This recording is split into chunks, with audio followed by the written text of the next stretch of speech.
पंडित श्री हरिवक्ष जी जोशी। बंबई जाने के कुछ ही समय बाद ही मुझे वहां एक ऐसे विद्वान मित्र मिले जिनसे मुझे बहुत सहायता मिली।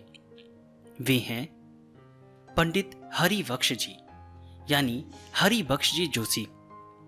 उस समय आप श्री वेंकटेश्वर औषधालय में प्रधान वैद्य पर नियुक्त थे। आप निपुण वैद्य तो थे ही, संस्कृत के बड़े विद्वान, सदाचारी, विनोदी, श्रीमद् भागवत के रसिक विद्वान हैं। आप मेरे पास कृपा करके आते थे, मुझे भागवत सुनाते थे। आपके साथ घनिष्ठ संपर्क बढ़ा, अब तक वह बढ़ता ही चला जा रहा है। आपने मुझे कई बार ऐसे सत् परामर्श दिए जिनको मैं कभी भूल नहीं सकता। आप मेरी स्तुति निंदा में अपनी स्तुति निंदा का सा अनुभव करने वाले मित्र तो हैं ही, सन्मार्ग पर चलने के लिए उत्साह देने वाले तथा पथ प्रदर्शक भी हैं। समय समय पर बड़ी सुंदर आत्मीयता पूर्व सम्मति देते रहते हैं। पंडित श्री लालजी याज्ञिक। पंडित श्री लालजी याज्ञिक से बंबई में मिलना हुआ। ये बड़ी ही आस्तिक, वेदांत के अभ्यासी विद्वान महात्मा श्री अच्युत मुनि जी के शिष्य थे। बड़े सदाचारी, सच्चे पुरुष थे। इन्हीं के कारण प्रसिद्ध विद्वान श्री गौरी शंकर जी गोयनका से मेरा निकटता का संपर्क हुआ। ये बहुत दिनों तक मेरे साथ ही काम करते रहे थे। इनसे मुझे बड़ा स्नेह मिला। ग्वालियर के महाराजा श्री माधवराव सिंधिया। ग्वालियर के पुराने महाराज थे माधवराव सिंधिया। वे बंबई आया करते थे। मेरी उम्र तो छोटी थी, पर मैं उनके पास जाया करता था। वे बड़े सज्जन थे, सहृदय व्यक्ति थे। एक दिन वे बोले, देखो हनुमान प्रसाद, तुम लोग समझते होगे कि हम लोग जो राजा हैं ये बहुत बड़े सुखी होंगे, परंतु तुम हमारी स्थिति में आओ तब तुम्हें पता लगे कि हमको किस किस प्रकार के दुख हैं। तुम्हें उन दुखों का अनुमान ही नहीं हो सकता, क्योंकि तुम उस स्थिति में नहीं हो। हमें एक तरफ तो वायसरायों को प्रसन्न रखना पड़ता है, किसी भी कारण से वायसराय अप्रसन्न हो जाए इसलिए अंग्रेजी नीति के अनुकूल चलना है। दूसरी ओर प्रजा को प्रसन्न रखना है, तीसरी ओर अपने ऑफिसरों को प्रसन्न रखना है, चौथी ओर अपने महल को ठीक रखना है। यह तो तुम्हें संक्षेप में बताया है। तुम विस्तार से सुनना चाहो तो और भी सुना दूंगा कि हमें कितने दुख हैं। साधकों को इस दोष से बचना चाहिए। एक साधु थे, जब मैं बंबई में रहता था उस समय वे आए थे। वे बड़े सज्जन, महात्मा, सब तरह से योग्य विद्वान थे। एक बार उज्जैन में या कहीं किसी ने व्याख्यान देते समय उनका तिरस्कार कर दिया था। वह अपमान उनसे भूला नहीं जाता था। बात ऐसी हुई कि अपमान करने वाले के व्यापारी के फर्म का दिवाला निकल गया। यह सच्ची घटना है। वे महात्मा उस समय बंबई में थे। उन्होंने जब दिवाला निकलने की बात सुनी तो उनको प्रसन्नता हुई। उन्होंने कहा, देखो भगवान न्याय करते हैं। मैं छोटा ही था, सत्संग में उनके पास बैठा था। मैंने प्रश्न किया कि महाराज जी, क्या संभव है कि यह उनके किसी दूसरे पाप का फल हो? यह क्या पता कि आपका अपमान किया उसी का यह फल मिला? वे बोले, हां, यह हो सकता है। फिर मैंने कहा कि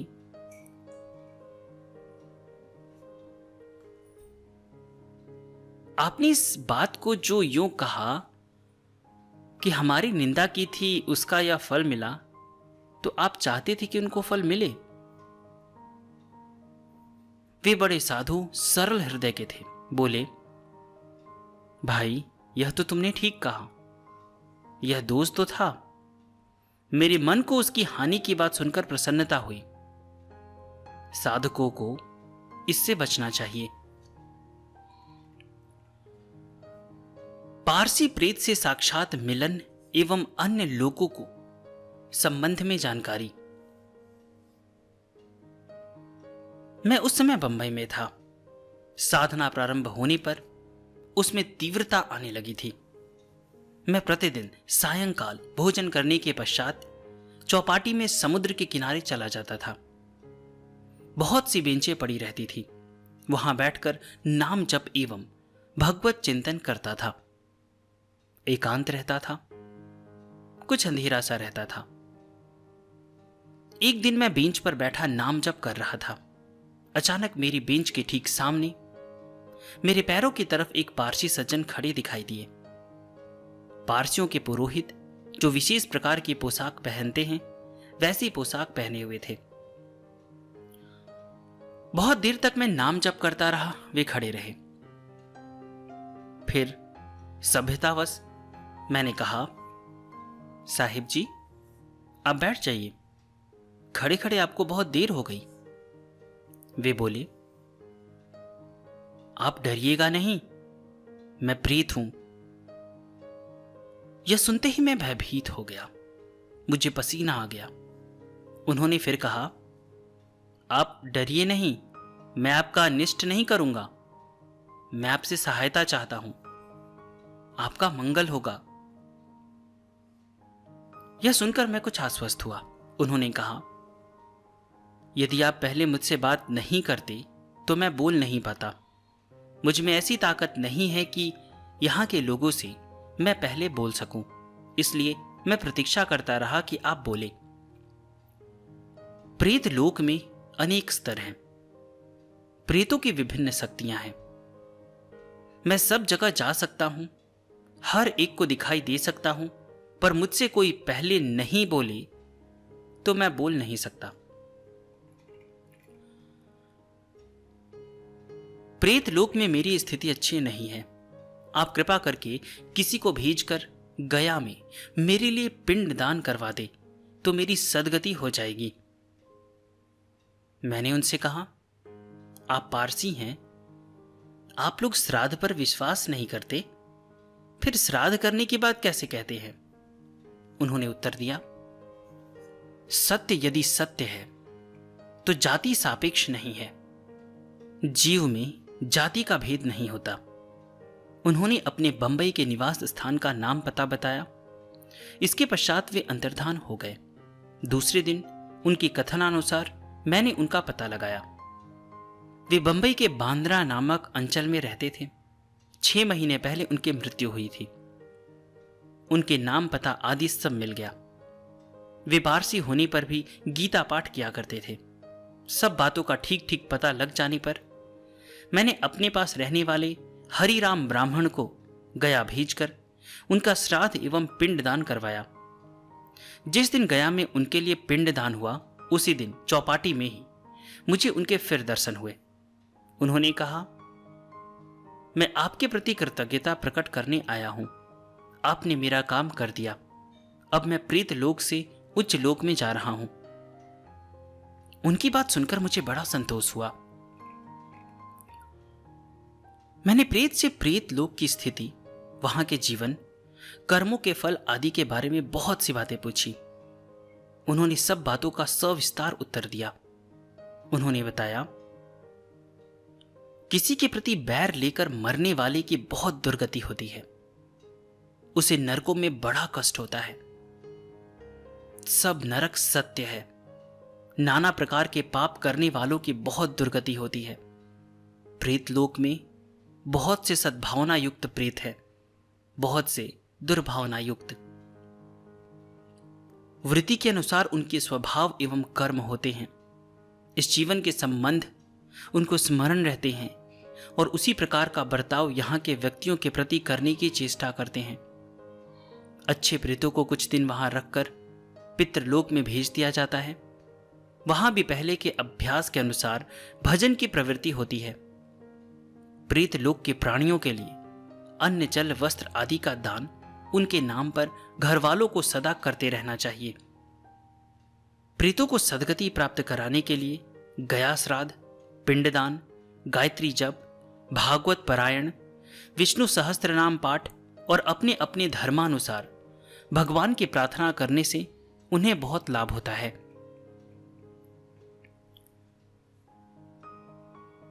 भगवत कृपा एवं भगवान नाम की महिमा। मेरे पर भगवान की अनंत कृपा है, यह मुझे अनुभव होता है, बहुत अनुभव हुआ है। मेरे अंदर कोई अच्छी चीज आज तक आई है तो वह केवल दो ही बातों का प्रताप है। एक भगवत कृपा पर विश्वास, दूसरा भगवान नाम। मुझे जब भगवान के नाम पर कुछ बोलने का प्रसंग आता है तो मैं प्रायः अपने काबू में नहीं रह सकता, क्योंकि नाम से मुझे इतना लाभ हुआ है कि मेरे सब प्रकार के दुर्गुण नाम से हटे। गिरने के स्थल पर नाम ने रक्षा की, एक दो स्थान पर नहीं, बहुतों स्थान पर नाम ने मेरी सांसारिक विपत्तियों को हटाया। नाम ने मेरी निष्ठा भगवान में की, वेदांत के श्रवण में नाम ने निष्ठा की। और बात तो छोड़िए, जब मैं अचिंत्य का चिंतन करता, व्यष्टि से यह अहंकार निकालकर जब समष्टि में स्थापन करके सोचता, यह अनुभव होता कि तमाम समष्टि का खेल है, इसमें सारा जगत कल्पित प्रतीत होता है। इस प्रकार युद्धान काल में भी और ध्यान के समय में भी मेरे लिए जगत रहता ही नहीं, उस समय भी नाम का जप चलता है। मुझे अपने जीवन में दो ही चीजों का अनुभव है। मुझे कहना नहीं चाहिए, पर सबके काम की बात है, अतः कह देता हूं। एक तो भगवान की कृपा पर विश्वास, दूसरा नाम का जप। जब जब बाधाएं आई, लौकिक भी पारलौकिक भी, तब तब चित्त ने याद दिलाया, भगवान की कृपा पर विश्वास करो। भगवत कृपा से मेरे जीवन में अनेक बार असंभव संभव हो गया।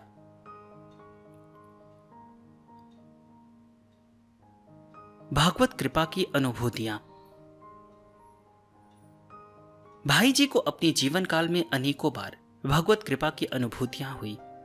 कुछ संस्मरण उन्हीं के शब्दों में पढ़ें।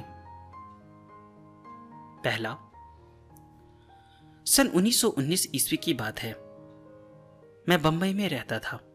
रात को अपनी फूफा जी श्री लक्ष्मी चंद जी लोहिया के घर पर, जो बंबई से कुछ दूर BB&CI रेलवे, जिसे आजकल पश्चिम रेलवे के सांताक्रुज स्टेशन के समीप पंडित शिवदत्त राय जी वकील के बंगले में रहते थे, जाकर खाया और सोया करता था। एक दिन की बात है, रात को करीब 8 बजे थे। कृष्ण पक्ष की अंधेरी रात थी। मैं लोकल ट्रेन से जाकर सांता क्रूज के प्लेटफॉर्म पर उतरा। अब तो दोनों ओर प्लेटफॉर्म है, उस समय एक ही ओर था और रोशनी का भी प्रबंध नहीं था, ना इंजन की सर्च लाइट थी। श्री शिवदत्त राय जी के बंगले में जाने के लिए रेलवे लाइन लांघ कर उस ओर जाना पड़ता था। मैंने बेवकूफी की, दौड़कर इंजन के सामने से लाइन पार करने चला। लोकल ट्रेन 1 ही मिनट ठहरती है। मैं नया था, मैंने समझा गाड़ी छूटने के पहले ही मैं लाइन पार कर जाऊंगा, परंतु जो ही मैंने लाइन पर पैर रखा त्यों ही गाड़ी छूट गई। परंतु ईश्वरीय प्रेरणा और प्रबंध से उसी समय किसी अज्ञात पुरुष ने मेरा हाथ पकड़कर जोर से खींच लिया। मैं दूसरी लाइन पर जा गिर पड़ा। गाड़ी सटाक से निकल गई। 3 काम एक साथ हुए, मेरा लाइन लांघना, गाड़ी छूटना और अज्ञात व्यक्ति द्वारा खींचा जाना। 1 ही 2 सेकंड के विलंब में मेरा शरीर चकनाचूर हो जाता, परंतु बचाने वाले प्रभु ने उस अंधेरी रात में उसी जगह पहले ही मुझे बचाने का प्रबंध कर रखा था। मैं थरथर कांप रहा था। ईश्वर की दयालुता पर मेरा हृदय गदगद हो रहा था। आंखों में आंसू बह रहे थे। मैंने स्टेशन के धुंधले प्रकाश में देखा, एक नौजवान खड़ा हंस रहा था और बड़े प्रेम से कह रहा है, आइंदे ऐसी गलती ना करना, आज भगवान ने तुम्हारे प्राण बचाए। मैंने मूक अभिनंदन किया, कृतज्ञता प्रकट की। लाइन पर रोड़े में गिरा था, पर दाहिने पैर में एक रोड़ा जरा सा गड़ने के सिवा मुझे कहीं चोट नहीं लगी। मैं दौड़कर घर चला गया और ईश्वर को याद करने लगा। दूसरा, सन 1926 की बात है। मैं लक्ष्मणगढ़ के भाई लक्ष्मी राम जी चूड़ी वाले के धन और परिश्रम से स्थापित ऋषि कुल के उत्सव में शरीक होने बंबई से जा रहा था। अहमदाबाद से दिल्ली एक्सप्रेस के द्वारा रवाना हुआ। मैं सेकंड क्लास में था। मेरे साथ एक ब्राह्मण बालक ऋषि कुल में भर्ती होने जा रहा था। मैं इधर की एक सीट पर सोया था और सामने की सीट पर वह सोया था। दूसरे दिन सुबह अंदाज से 5 बजे थे। ब्यावर स्टेशन पर एक टीटी महोदय हमारे डिब्बे में सवार हुए। मैं जिस सीट पर सोया था उसी सीट पर मेरे पैरों के पास में बैठे थे। मैं जग रहा था। अपने पैरों के पास किसी का बैठना मुझे अच्छा न लगा। इससे शिष्टाचार के नाते मैं उठ बैठा। सोया था। तब मेरा सिर सीट की अंतिम तीसरी खिड़की के पास था। जागकर बैठा तो वह खिड़की खाली हो गई।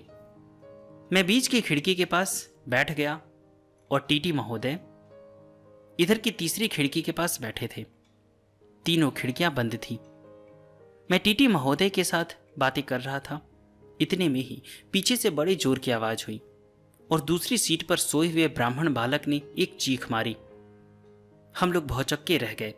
पीछे घूमकर देखा तो मालूम हुआ कि एक बहुत बड़ा पत्थर खिड़की के कांच को लगा। खिड़की का बहुत मोटा कांच टूटकर चूर चूर हो गया और उसके टुकड़े उछल उछल कर सब तरफ बिखर गए। उसी का एक जरा सा टुकड़ा बालक के सिर में लगा था। इसी से उसने चीख मारी थी। मैं सोया होता तो अवश्य ही खिड़की के पास मेरा सिर रहता और वह जरूर पत्थर और कांच की चोट से टूट जाता, परंतु बचाने वाले टीटी महोदय को भेजकर मुझे प्रेरणा की। मैं बैठ गया और बच गया। यह घटना अजमेर के पास मकरीरा और सरगना स्टेशन के बीच की है। मेरे एक साथी थे हरिराम शर्मा। वे रुई की दलाली करते थे। वे मेरे पास ही रहते थे। मेरे घर पर ही भोजन करते थे। भाई श्री रामकृष्ण उन दिनों सट्टा करते थे। इस काम में उन्हें कुछ घाटा लग गया था। मैंने भाई हरिराम को सावधान कर दिया था, तुम गरीब आदमी हो, अतएव भाई रामकृष्ण के सट्टे का काम मत करना। भाई रामकृष्ण को कुछ घाटा लगा हुआ है और लग जाएगा तो वह तो दे सकेगा नहीं और तुम्हारा फर्म फेल हो जाएगा। पर भाई रामकृष्ण सट्टे का बड़ा काम करता था और इससे हरिराम को दलाली से अच्छे पैसे मिल जाते थे। बस दलाली के लोभ में वह मेरी बात ना मान सका और वह भाई रामकृष्ण का काम करवाता रहा।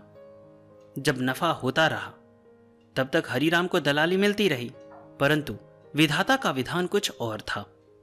एक सप्ताह में करीब 50-60 हजार का घाटा हो गया। भाई रामकृष्ण के पास देने को था नहीं। श्री हरिराम को उनका भुगतान करना था।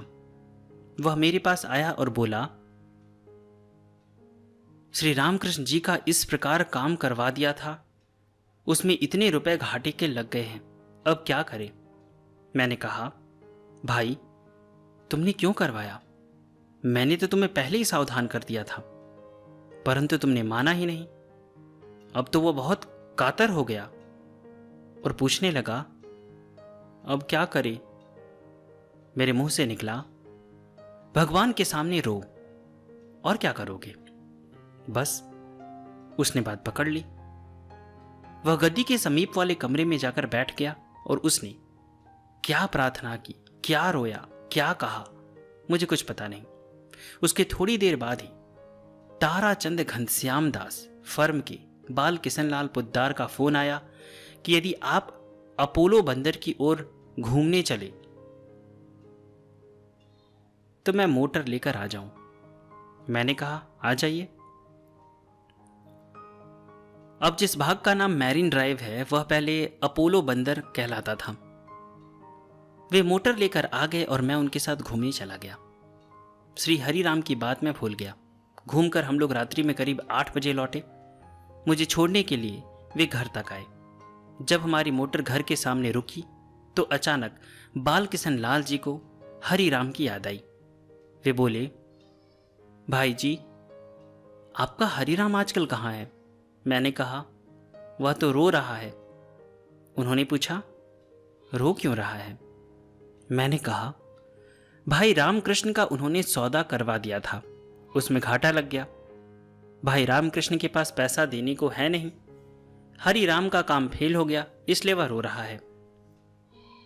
वे पैसे वाले व्यक्ति थे, पर पैसे के संबंध में कुछ अनुदार थे। किंतु भगवान की माया, वे तुरंत बोले, कल सुबह आदमी भेज दीजिएगा, चेक मंगवा लीजिएगा। ये शब्द सुनते ही मुझे बड़ा आश्चर्य हुआ। मैंने कहा, आप किसको दे रहे हैं? यह पैसा फिर आने वाला नहीं है। बोले, हम आने के लिए थोड़ी ही दे रहे हैं, हमारे मन में आ गया इसलिए दे रहे हैं। मैंने कहा, अच्छी बात है। बाल किशन लाल अपने घर लौट आए। अब मेरे मन में विचार हुआ कि रुपया मंगवाना चाहिए या नहीं। मैंने अपने मित्र श्री वृद्धि चंद पुद्दार जी को बुलाया और उनसे सलाह ली कि क्या करना चाहिए। वे बड़ी साहित्यिक प्रकृति के व्यक्ति हैं। आजकल वे नागपुर में हैं। आजकल कहने का मतलब है कि जब भाई जी ये अपनी जीवनी लिख रहे थे उस समय की बात कर रहे हैं, अभी की बात नहीं हो रही है, क्योंकि मैं जीवनी को शब्द शब्द पढ़ रहा हूं। उन्होंने कहा, भाई जी, द्रौपदी की चीर आपने बढ़ाई थी क्या? भगवान की प्रेरणा से बाल किशन लाल आए हैं और रुपया भी उन्हीं की प्रेरणा से मिल रहा है। आप रोकने वाले कौन होते हैं? एक दो मित्रों से और भी सलाह ली, सबकी यही राय रही। मैंने भाई रामकृष्ण को बुलाया, उसे पूरी बात बता दी। भाई रामकृष्ण ने हैंड नोट लिख दिया तथा राजस्थान में उनके जो मकान हैं उनके पट्टे दे दिए और कहा कि ये सब चीजें उन्हें दे दी जाए और रुपए मंगवा लिए जाए। मैंने हैंड नोट एवं मकानों के पट्टे रखवा दिए। सुबह हैंड नोट एवं मकानों के पट्टे देकर एक आदमी को बाल किशन लाल जी के पास भेजा गया। बाल किशन लाल जी ने ब्लैंक चेक हस्ताक्षर करके दे दिया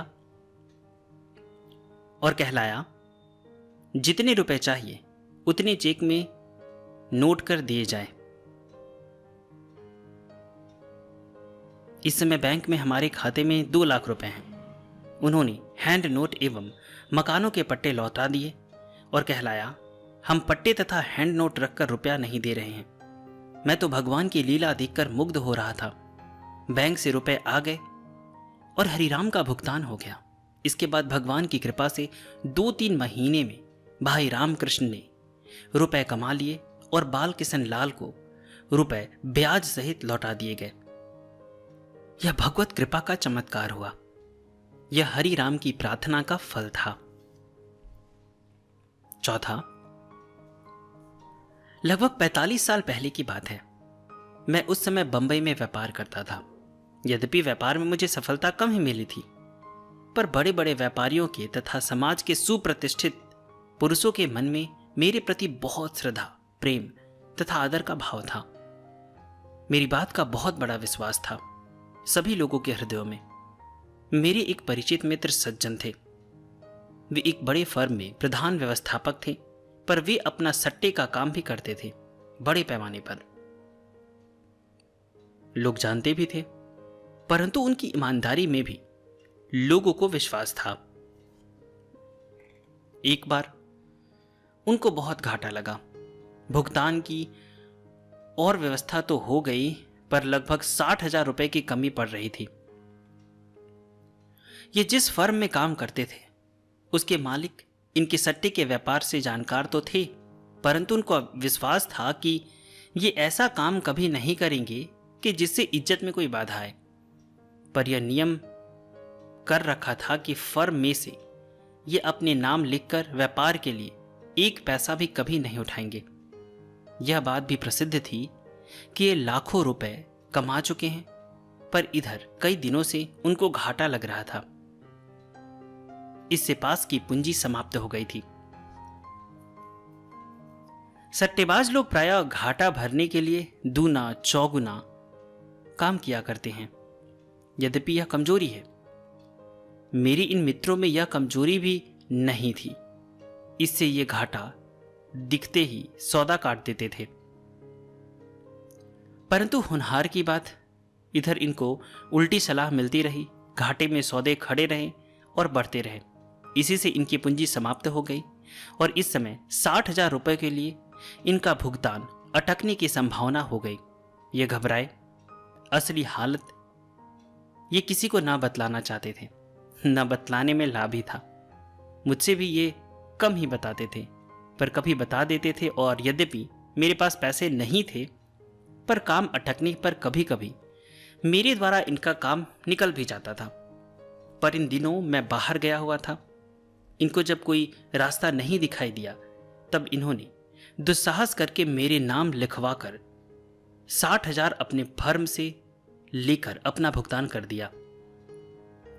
इस फर्म से मेरा लेन देन का संबंध नहीं था, पर मुझ पर श्रद्धा विश्वास होने के नाते फर्म के मालिक ने इनसे कह रखा था कि मुझे कभी आवश्यकता होने पर उनसे बिना पूछे ये 1 लाख रुपए तक मुझे दे सकते हैं।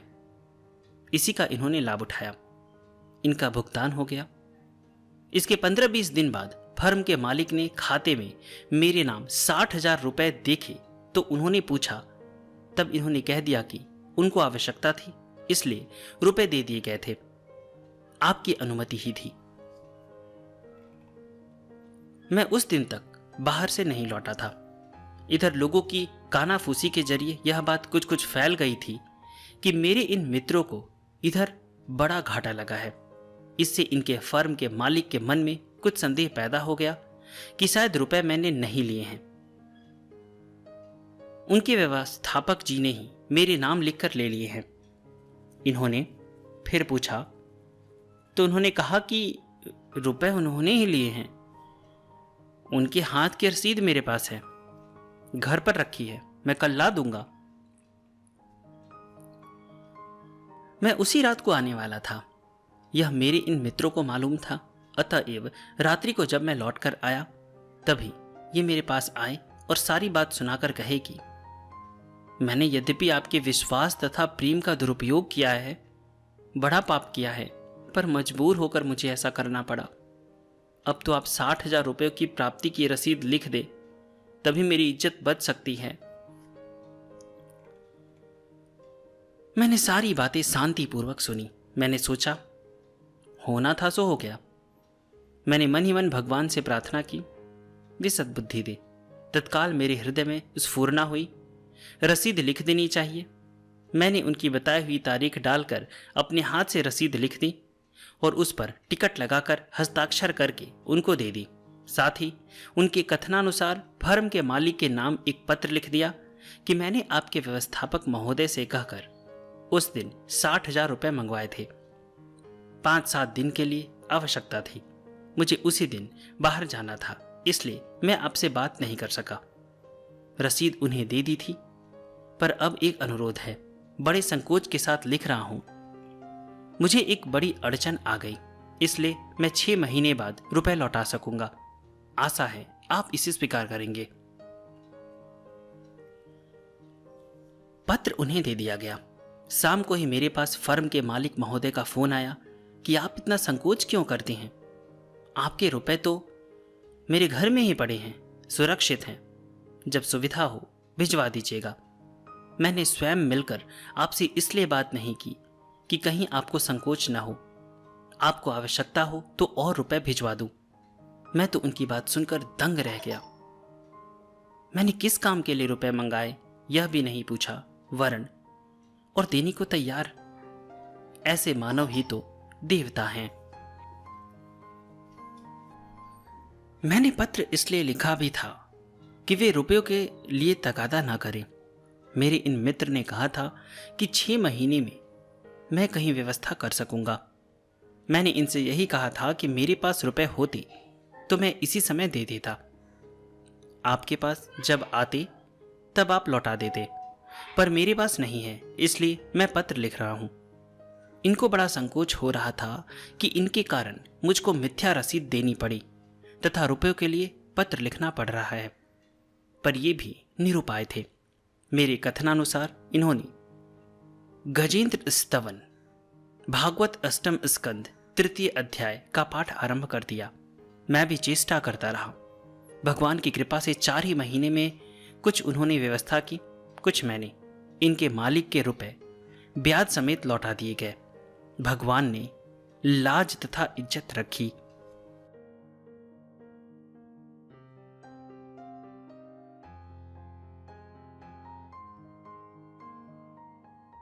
आगे की जीवनी जारी रहेगी। आप सभी हमारे साथ बने रहें। चैनल के वीडियो या प्लेलिस्ट को चेक करें, वहां पर आपको बहुत सारे संतों की जीवनी मिल जाएगी। डिस्क्रिप्शन में मैंने कुछ लिंक दिए हैं, अगर आप चाहें तो उन्हें भी देख सकते हैं। हमारे